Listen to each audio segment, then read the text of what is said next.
All right. So yeah, I'm as I mentioned before, or as was mentioned, I'm Andrew McDonald. I'm coming from Gatineau, Quebec, and really excited to be here to share about the journey that I helped my students for the Do Your Bit challenge. All right, come on, slides. My slides didn't have coffee yet in the morning, so there we are. So actually, the first thing I wanted to do is be mindful of where we're living. So, in the spirit of truth and reconciliation, we acknowledge that we are hosted here today on the customary and traditional lands of the Indigenous people of this territory. We recognize the enduring presence of all First Nations, Métis, and the Inuit people. So that's something that I like to do before any of my sessions, and I invite you to explore the indigenous um, peoples of your area as well. There's one website that I really like. It's called Native land.ca, and it has indigenous and territories from all over the world. I I don't have it on paste, but if someone could throw that in the chat, that'd be awesome. Please and thank you. So as I said, I'm in Gatineau and I'm on the lands of the Algonquin and the Anishinaabe people. So I'm going to talk a little bit about the Do Your Bit project. I'm sure that you've heard about it over the past couple of days or just in the past from your connection and love for the microbit. I'm going to talk a little bit about the course design that I did with my students. So I ran a specific course that we sort of took microbit, do your bit, and engineering design process and sort of mashed them all together for for these wonderful projects. And I'm uh, excuse me. I'm just going to highlight one project for today. Um, and just because the students were excited for me to share their project, but I would have loved to have a whole day to share all of the projects that the students went through. So a little bit about myself. So I'm sort of a science or STEAM, I guess you could say, teacher, educator based here in the Gatineau region, so Gatineau and Ottawa in Canada. And as you can see, I'm a microbit champion. Really love getting down and dirty with physical computing and the coding aspect. So Raspberry Pi, I'm really into that. Makey, all those sorts of things. And the two students that I'm going to highlight today, they're both in high school, and they both have interests in exploring and in making and becoming engineers. So one, her passion was math and science, and is really interested in getting into biomedical mechanical engineering. And then the other student, she's really interested in social justice, and so she was really interested in getting into the environmental engineering aspect. So again, two young and inspiring students to share their projects with us today.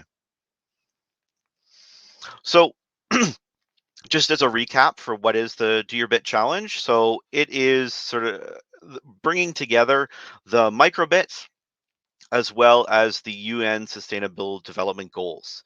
Those global goals, there's 17 of the global goals that have been brought together, and the goal is that for these 17 goals to be or the target is for year 2030 to have us reach those goals as a global community.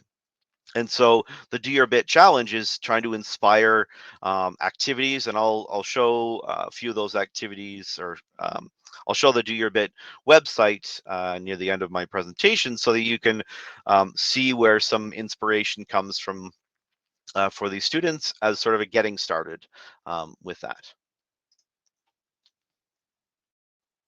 So for those that you don't know, what is the microbit? So it's a small little device. Got a few of them here as we all do, I'm sure. Um, and it allows students to really explore different aspects of physical computing, as we saw in the presentations during the opening session today and yesterday and throughout yesterday. There's so many different things that you can do with the microbit. It's really inspiring in terms of like, if you can think it up, there's probably a way that you can somehow connect the microbit to it, with the onboard buttons, with the LEDs, with the ability to add added sensors and added connectors, as well as the onboard sensors too. There's so many things that can um, be done with it. And so the way that I sort of designed my course is goes back to this idea of coding to learn and learning to code.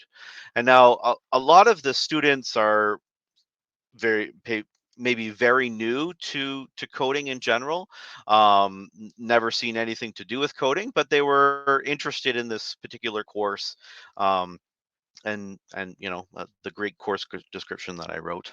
Anyway, so the idea was that I introduced them to various parts of the microbit through little short tutorials. I guess one thing I should mention is this was a virtual course, so it it allowed, again, we can talk a little bit about the pros and the cons to that in the future, and I know that the girls the ladies will highlight that as well.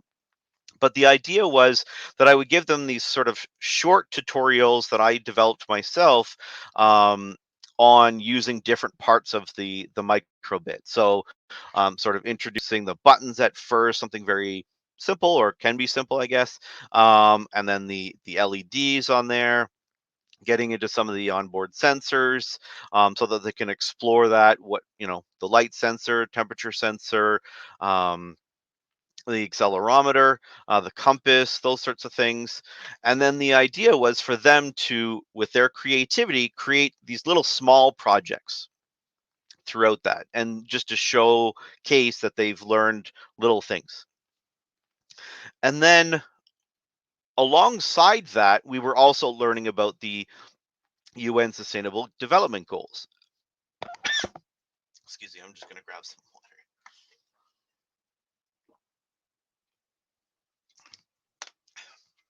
So we were learning about all of the goals. I sort of gave a just anybody pick any goal, and I wanted you to just make a little small poster presentation, just a single slide, on a collaborative slide deck, and so everybody can see everybody else's work, and just to get an idea for them to start thinking about some of these goals, and then the targets within those goals, um, and then, because the final goal or the final project was, I would want them to use all of their knowledge, or try to apply some of their knowledge. Again, they didn't have to use every part of the microbit, but use part of the microbit that they would see fit to go towards one of these global goals that they ended up focusing on.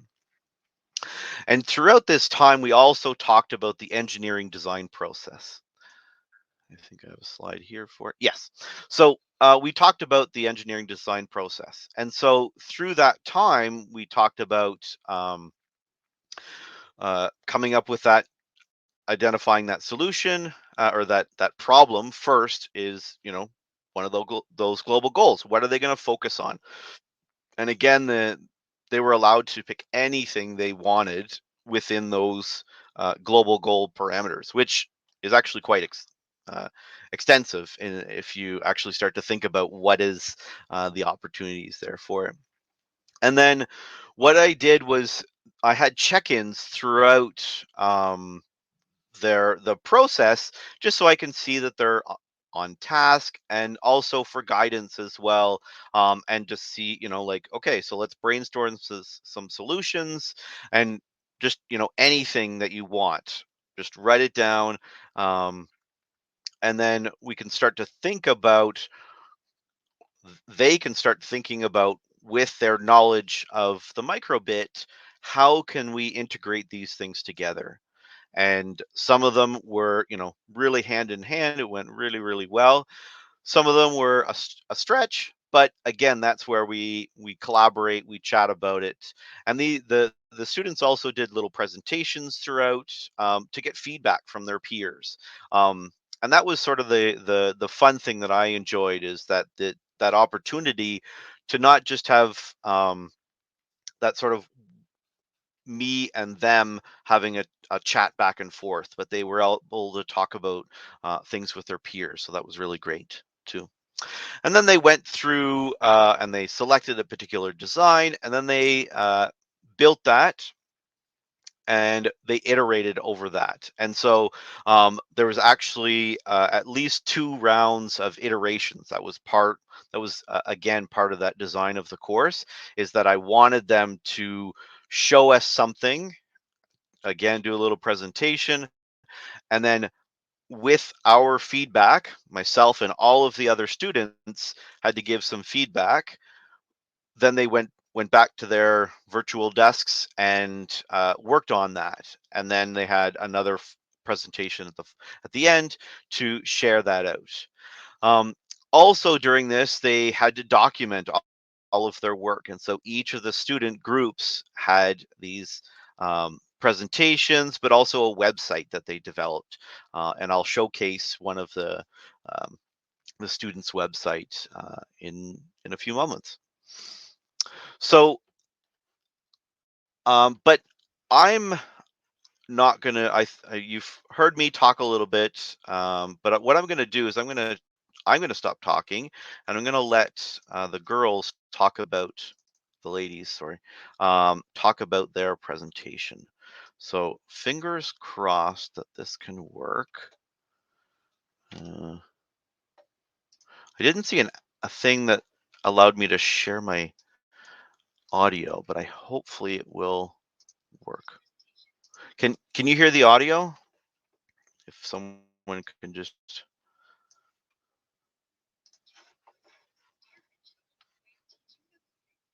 not yet. If you No. did you when you shared, Okay. Andrew? I think I might have to Yeah, re-share. Andrew, can you hear me? Okay. Sorry about that. Can you hear me?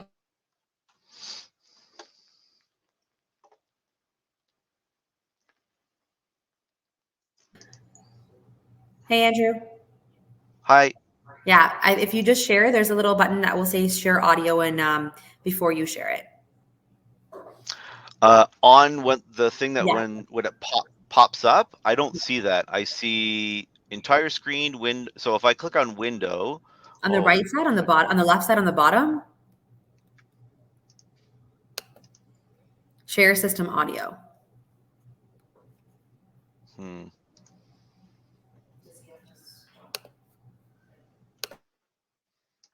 let's try this again. You mean like there's supposed to be a little checkbox on what to when it says what to share?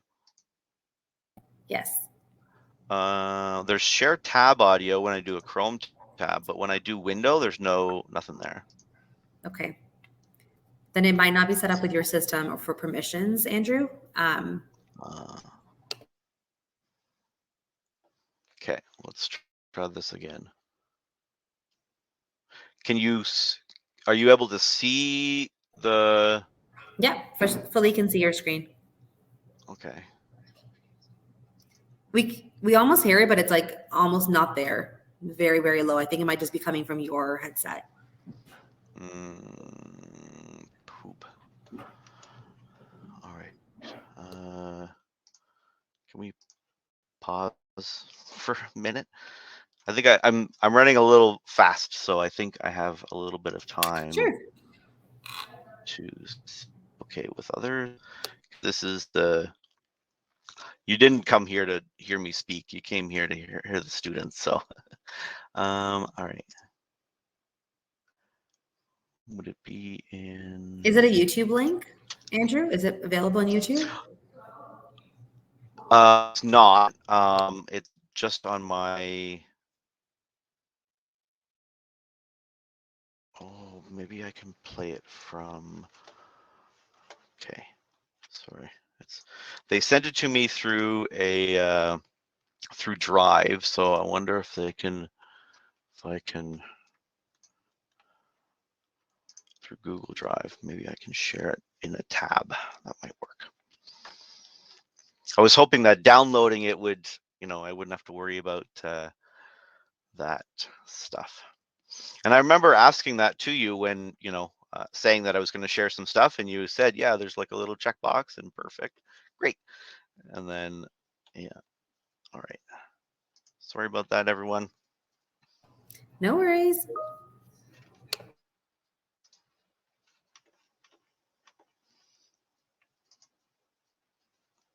All right. How am I doing for time anyway? You have 18 minutes. Okay, perfect. Yeah. Let me confirm that. Yes, you have 18 minutes.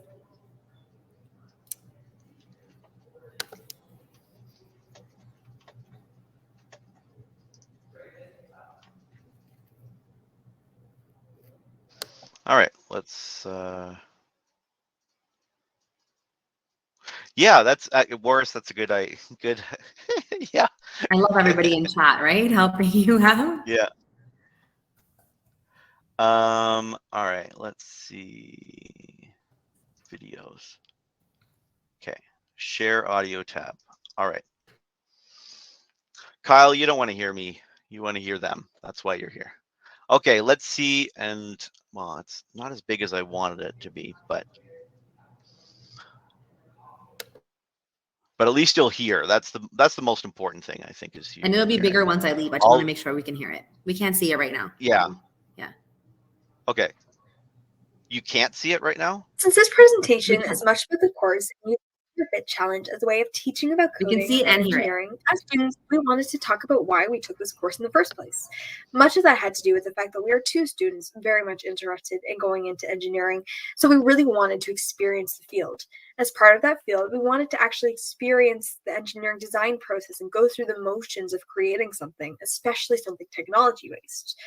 Obviously, much of this technology-based work and design has to do with coding and engineering, so we really wanted to build our coding skills. So we both came across this course and found it to be a great way to do both.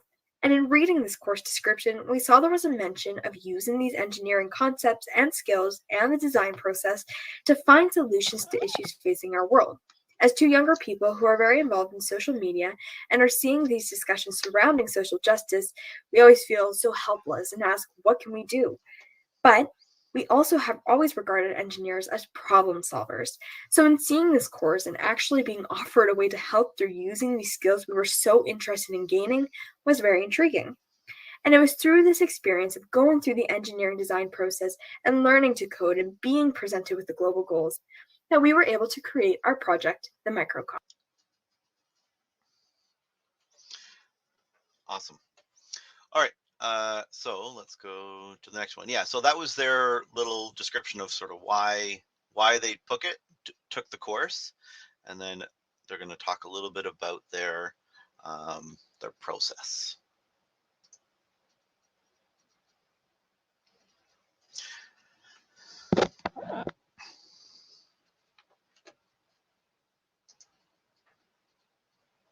The purpose of the microcom was to help individuals who struggle with their mental health cope with any potential symptoms that they may have. We wanted it to be discreet and easy to use at any time the individual felt it would help. We also wanted it to be relatively generic so that it could be accessible by anyone that needed it. In order to accomplish our goal, there are a variety of functions that we designed that thought would help with different types of symptoms. For example, we included an emotions check-in, which was used as a grounding technique or an anchor for those who have trouble putting their emotions into words. We also wanted to include box breathing, which is a technique that is meant to calm an individual and allow them to focus on something if they find they're having trouble concentrating. We also included a fidget toy, which acts as something discreet that they can play with to keep them on track. Finally, we included a game, which allows someone who needs to escape from any invading thoughts and use it as an outlet to reduce their overall stress.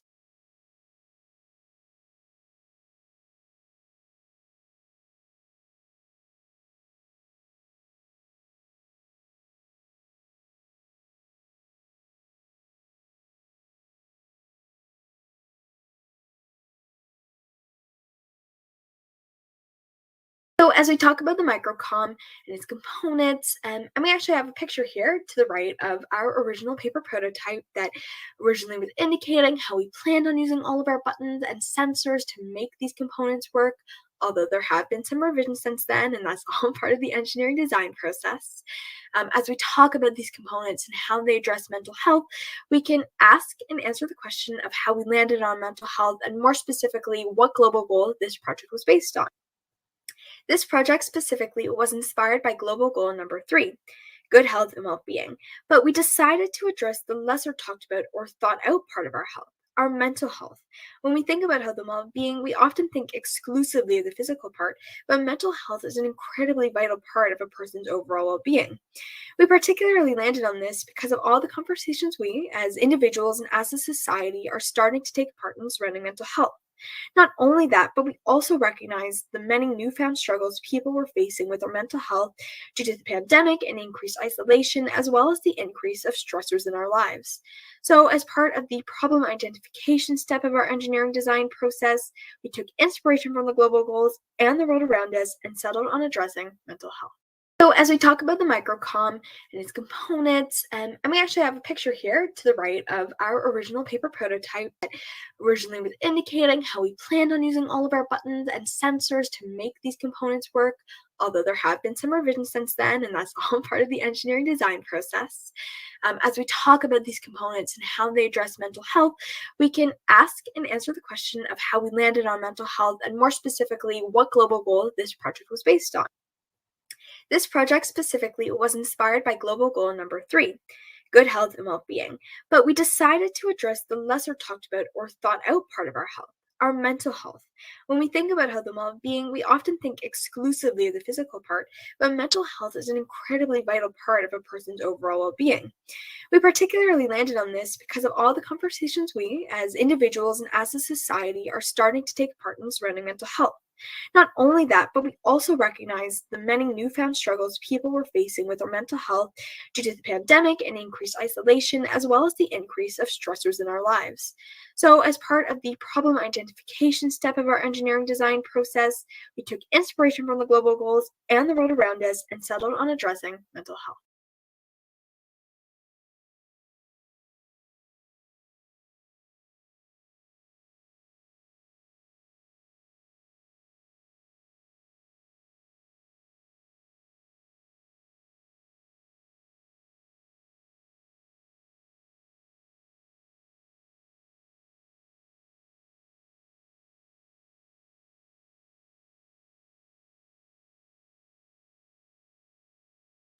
As with anything, this course had its ups and its downs. Some things that weren't so great about it were the fact that we were taking it online due to the pandemic, which proved to be a little challenging because we were never actually able to use a microbit. We only ever saw the code that we made on a software. The scope of the course also required us to use block code, which was a little difficult to use at times, especially because we have limited experience with coding prior to the course, and that required us to learn how to code as we made this project. We were also doing this course alongside our other schoolwork because it was organized outside of our school boards, and this brought up a couple time management problems because we had multiple things due in multiple courses. On the other side, the online format actually did have its benefits. My partner and I are from 2 completely different sides of the city and in 2 completely different school boards. This course and the fact that it was online brought us together so that we could bring you microcom. And although we did have little experience with the code, the microbit software is actually really easy to use and learn, which made the process a lot more enjoyable overall. Mr. McDonald also provided us with many supplementary activities that related to many features on the microbit, which allowed us to easily explore its capabilities, and we could actually implement these into our project. Finally, the time that we spent working on the project actually allowed us to discover how much we enjoy the software and how we can use it to tackle real-world problems. We were able to get creative and work with the engineering design process to make something that we really care about that involved issues that we face in our lives.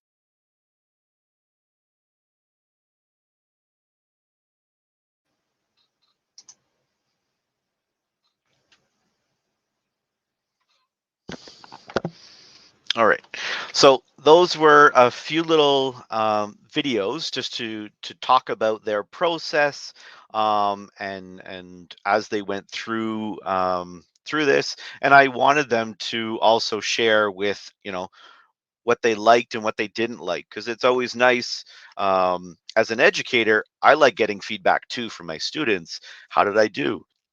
How can I improve? Those sort of things. Teaching to me is just like an iterative process as well. So it's always nice to go through and reflect. Do try to get that an opportunity to reflect on that. I know it's maybe not so easy now during the pandemic, and we're being asked to all these things. But it's always nice to have a little reflection for ourselves on how we did and those sort of things. So one of the couple of things that I really liked what they had talked about is the fact that, like, and I feel it's a pro and a con, sort of that virtual setting. They could be part of it, and they didn't have to get together. Um, in a previous iteration of the course, I had a student join from Turkey, so it was really great to have people from all over the world could join in and take that. But the downside to that is they didn't get the physical microbit until I. And so when these ladies decided that they were gonna, so they took this project that they had created for the course, and then near the end of the course, I introduced the Do Your Bit challenge to everyone. Um, and if they wanted to submit their project, I'd be more than willing to support that. And if there's anything else in addition that they wanted to do, then let's do it, sort of thing. And so one of the girls said it'd be nice to see it on a physical microbit. And I was like, yeah, no problem. So I drove to their house and I gave them a microbit, um, all with social distancing, etc. And so they were able to explore it actually on the microbit. Um, all right, so I am going to be quiet for now. I'm going to show you, they've got a little demo video here for us. So I just wanted to have a little reflection on that, and then we'll do a demo video, and then I'm going to show their website.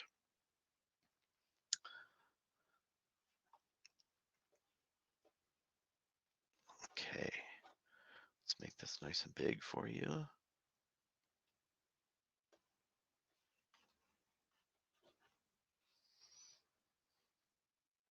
On start, the microcom will ask the user if they would like to check in or not, and the check-in is going to be a series of emotions that scroll across the LED matrix that ask the user to identify exactly how they're feeling. And so if the user would like to check in, then they will shake the microcom, which will be recognized by the accelerometer, and will lead them into the check-in.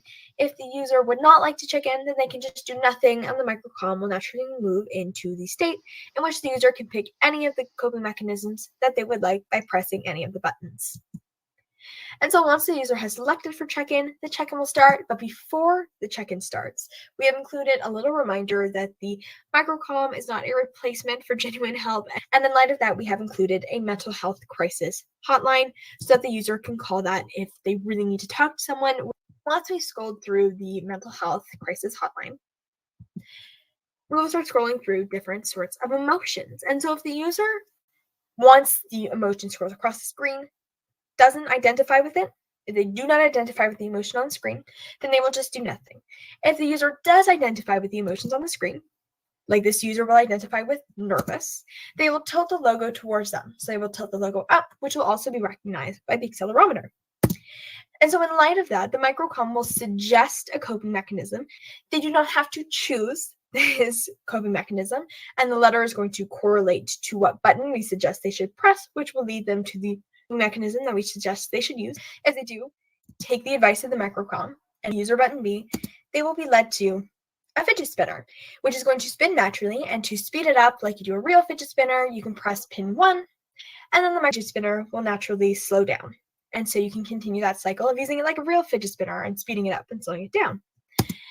And so at any time, the user can choose to switch between the different coping mechanisms. In this instance, the user chose to press buttons A plus B, which is going to be our Space Invaders-esque game, where a player moves along the bottom row and tries to not let any that come down from the top of the screen hit them or hit the bottom of the screen.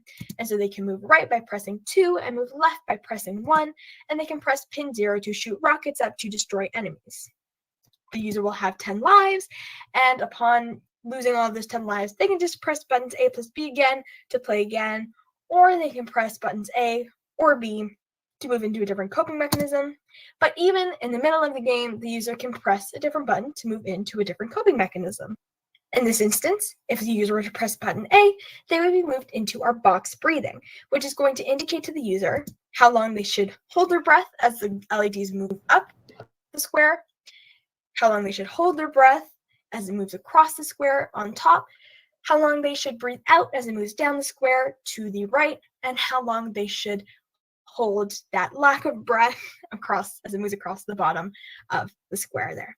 And to speed up that breathing, because the LEDs are currently lighting up in 1 second increments, to speed up those increments, they can press 1. To slow them down, they can press 2. And to return it to the normal 1 second increment, they can press 0. And again, the user can move through any variety of coping mechanisms at any time to suit their needs. We also have up here a link to a website that we created that talks all about the microcom.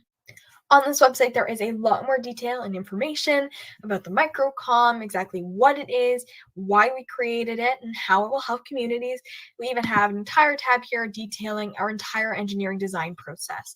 All in all, that is the microcom. So thank you so much for listening to us students today talk about our project and our experience with the course and the Do Your Bit Challenge. We really did enjoy getting to learn so much in the course and then apply it in a project that we were very passionate about. So we hope you enjoyed hearing about it as much as we did creating it. Thank you.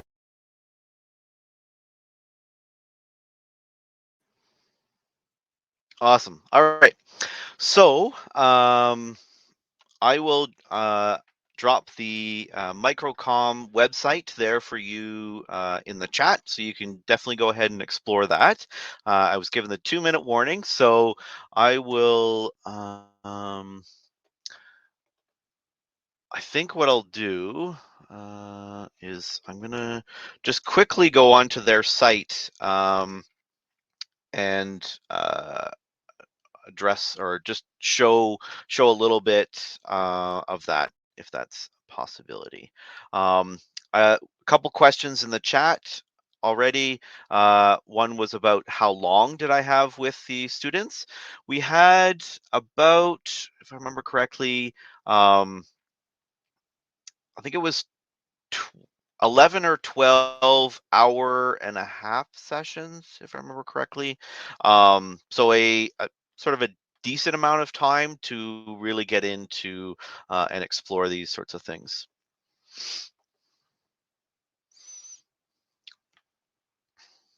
All right, is it coming up? I don't see it on my screen.